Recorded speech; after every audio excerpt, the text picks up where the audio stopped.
Hey everybody, it's Irene with BrainStormAcres. And this morning, we're going to resolve some of this.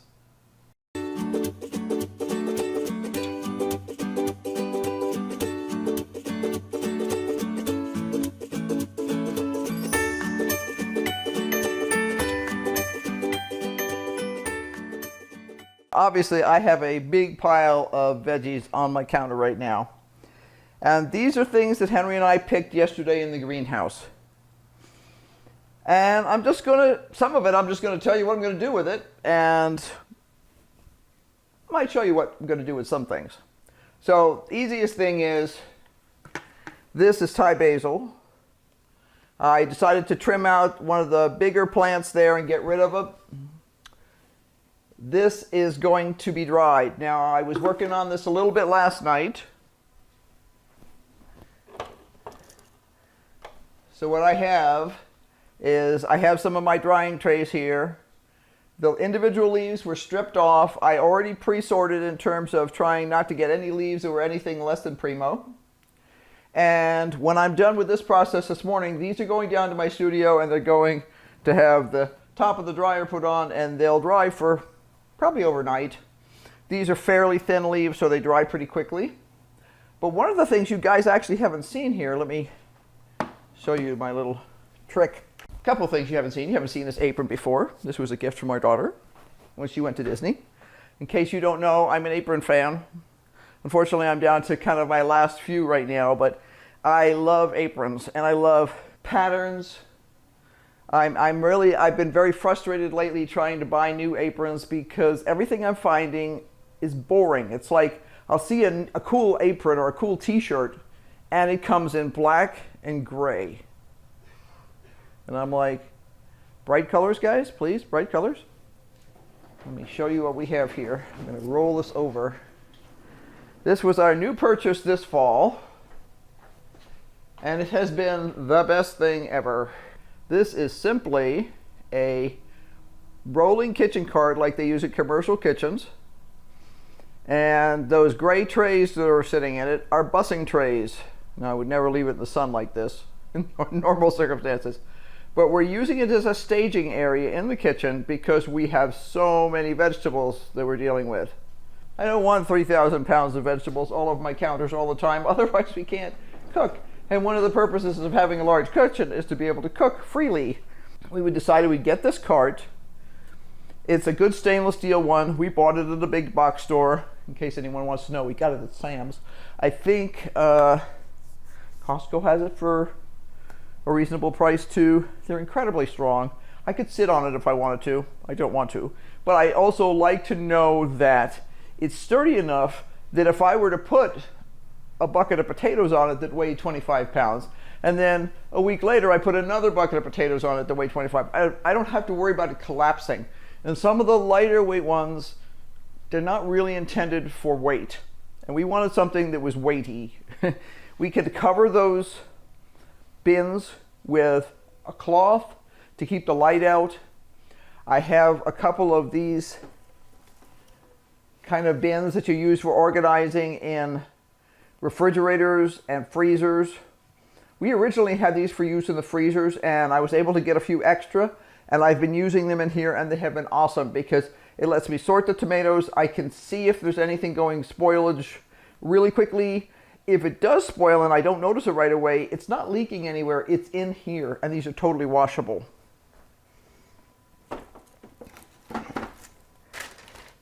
I also have a few of these circle things go into my drying tray. This has got some sage sitting on it. I just let that air dry. I was going to put it into the dryer, but then, to be honest, it dried so quickly that I kind of left it. I haven't checked it. It's not quite dry enough yet, so I may toss it in the next day or two. I want to grab some more sage. We've been trying to make sure that we have plenty of herbs on hand because the price of spices and herbs in the grocery store have gone through the roof if you can get them. And we actually found that we were not able to get some things that we were looking for, like whole allspice. Now, strange to say, I eventually found it at, of all places, Walmart. And yes, I did not buy everything they had, but I did make a big dent in it. but I now have a backstock. And we always try and keep backstock simply because we live out in the middle of nowhere. You know, I see a lot of homesteaders who'll say, oh yeah, we live in the middle of nowhere and it's 3 miles to town. Okay. It's, how far is it to town from here, hon?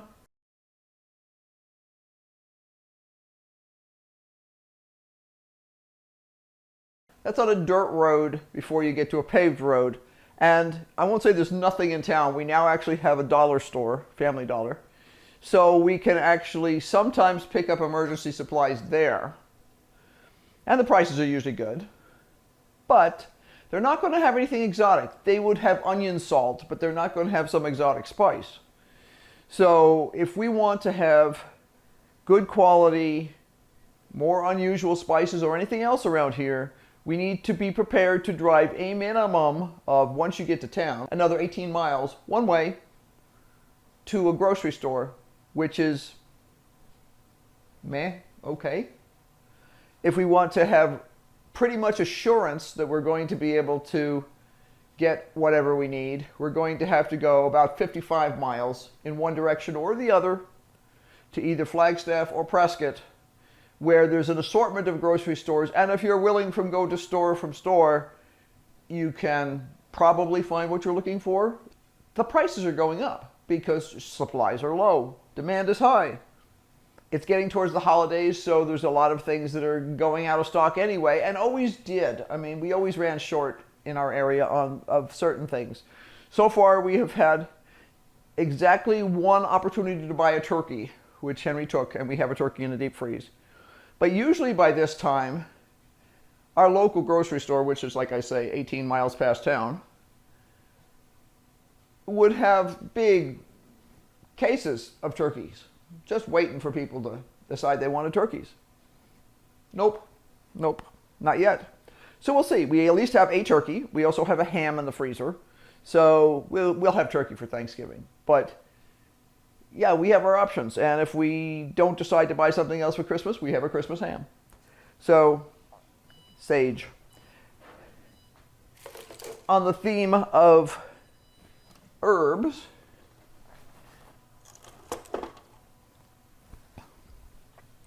I have my little collection, which I'm going to be stashing today, as a matter of fact, because I'm done with collecting some of these things. I have peppermint. If you're a jar collector like I am, you'll notice that there are certain shapes of jars that we really like.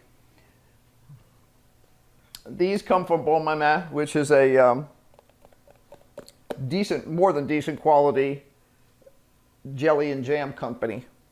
And we've been buying from them forever, ever, ever. Discovered them the first time we moved to California years ago. Let's just say it was in the last century. We really like these. They're sturdy. They hold up. The lids seal nicely. So I have peppermint. These are dill seeds. I'm going to transfer these into another container. I have oregano. I have more oregano. We also saved some spice jars. I finished processing this yesterday. These are rosemary leaves. And I have to actually check my spice drawer and see if I want to get more of these guys. We have a couple of very healthy rosemary plants in the yard, so I could get more of these if we wanted to. I have to think about it. And our rosemary is perennial, so it'll be there again next spring. Thai basil. I discovered some of this for the first time in the grocery store the other day, and it was on sale for $7.84 a bottle, and it was a slightly smaller bottle than this, so I said, yeah, which is why I'm processing Thai basil. This is dill weed, so that's the leaves off of dill, and we used it almost as fast as I processed it this year. But I think I just refilled, I have to double check, but I think I just refilled the dill weed in the spice drawer the other day. And I still have that much. And I may have some others in the pantry. I need to put a label on. I haven't put a label on this because it may be shifted into something else. And this is tarragon. This one actually goes back in the spice drawer. It was empty. And I may process one more round of tarragon because I have a tarragon plant that I'm probably going to get rid of in the greenhouse. There's parts of it that are great. We're not heavy tarragon users, but if I'll probably process the rest of it and fill these up. So that's what I've been doing spice-wise. And now I'm looking at this big pile of mess here. And what do I have? I have husk cherries. Now, if you've never grown husk cherries, they can be incredibly fun. Now, I was warned when I first grew them that if you ever want to get rid of them, you may not be able to. I think it's a slight exaggeration, but they do spread beautifully. Now, do not pick husk cherries. You let them fall off. And when they fall off, they get to be this yellow color. If they're split, we don't like the flavor. So these were literally swept off the floor yesterday in the greenhouse because they had fallen off and I hadn't seen them. So that one that was split, they ferment rather quickly. You can dry them into like a raisin. We don't care for the flavor so much. You need to try it yourself. This guy, however, looks like he'll be perfect. Oh, and he is. That was so sweet. Woo. These are wonderful little things. They look like tomatillo. And then when you peel the thing back, and I don't normally peel them out unless I'm going to freeze them. I just eat them that way. Just yank with your teeth, and they come off. If they are green, they will be bitter. That guy's fine too. I gotta stop eating these things. I'll sit there and eat these all day. Anyway, put them up there, and that's like having a candy jar. As you walk through, you just pick them, except you're eating something healthy. Now I have a big stack, let's see, of peppers here. They're an assortment. All I'm going to do is I'm going to basically check to see whether they're starting to dry. If they're starting to dry, like this one is, I'm going to string it up and stick it on the wall. And if they're not, like this guy is fresh, I'm going to put those aside and they're going to be processed. Now, one of the cool things about peppers is they don't require any kind of blanching or anything in order to freeze them. I also have a little collection of tomatoes here. This is Henry's tomato jar. We're saving seeds from Amanda Orange, which is this guy here. And I should not have tipped that. The lid must not be on tight. No, it wasn't. Anyway, we're fermenting tomatoes, and we'll save the seeds from those. We've done a couple of batches, small batches already, but we want to make sure we have lots of those seeds. We've got a few more here that are kind of past their best of use date by date. At this time of year, what I'm doing is a lot of times I'm bringing in tomatoes that are not quite ripening. Like some of these are, the top is not ripening correctly, but the bottom will ripen and it'll be really beautiful. So what I will do is I will cut this bottom off and throw it into, and I'll smell it to make sure it's good. And then I'll throw it into the freezer. And we have, I think, 4 full bags and 1 half bag, and those are gallon bags of tomatoes in the freezer right now. And soon, probably within the next week or two, we'll decide on a nice chilly day and we'll pull them out the night before, let them defrost, run them through the tomato processor and make them into tomato sauce, and then can it. Sometimes the tomatoes will accidentally get knocked off of the plants in the greenhouse, or I'll just decide that that branch doesn't look great and I'm going to take it off. They come in here and they sit here, or they'll sit in this tray over here, and then I can watch them carefully. They get sorted pretty much daily, and that way we don't get a lot of spoilage, because these are kind of a precious commodity here. The nice cherry tomatoes off, this is, like I said, this is our candy candy jar here. So a lot of times Henry will just wander through during the days and grab a tomato. I do too, but he's more likely to than I am. But sometimes we'll, at lunchtime or something, we'll grab tomatoes.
I love my new Mickey.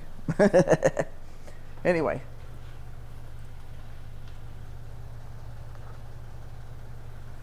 Then all I'll do is sort of spread these around so they're not in big piles and let them freeze in the deep freeze. Then I can throw them into plastic bags. I can also, and I have a lot of, usually in the past what I've done is I'll choose a specific quantity. I'll put them into a vacuum bag, just vacuum down. You could also, if you have a freeze dryer, you could freeze dry them. If you have a dehydrator, I believe peppers are one of the things you can dehydrate. In fact, I'm sure they are because I've had dehydrated peppers before. I have never done that myself. Like I say, we're not huge pepper eaters, so we're not spending that much space or effort on preserving peppers. But that's all you have to do is put them on the tray. They go in the deep freeze. You let them set for a few hours. Then when you toss them into a plastic bag, a Ziploc of some sort, and squish all the air out, they will stay just fine. I do label that bag so I know which ones to use first if I'm going to do a succession over the summer to keep them fresh. They are more susceptible to freezer burn in that kind of an environment than they are if you put them in the vacuum seal bags. We don't usually have a problem with it because they stay in the deep freeze. The reason there's a problem with freezer burn in many people's freezers is because they have frost-free freezers. Now, the way a frost-free freezer works is it cycles between cooling and heating.